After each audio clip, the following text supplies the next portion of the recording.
Formant part del programa de festes de Santa Eulària, la pianista Maria José Perete ha fet aquest dissabte, primer dia de febrer, un concert al Centre Cultural de Sant Carles. El repertori ha estat un homenatge a les dones compositores, una intenció que na Perete sempre té present, ja que habitualment ofereix programes molt variats.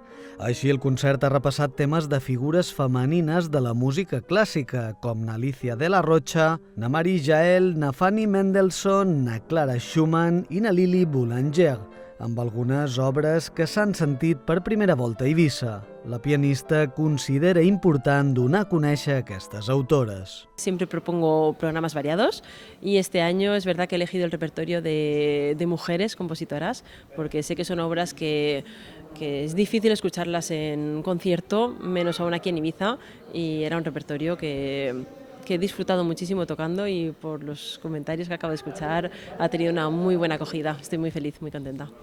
Na Maria José Perete s'ha mostrat emocionada per tornar a un dels escenaris que l'ha vist créixer musicalment.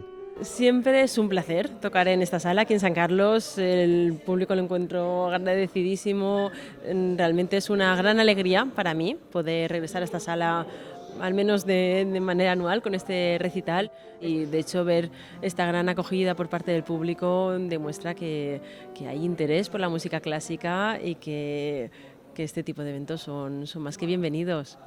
Na Maria José Perete va tornar a Eivissa l'any 2021 després de més de 15 anys d'experiències internacionals. Actualment es dedica a la docència com a professora de piano al Conservatori d'Eivissa.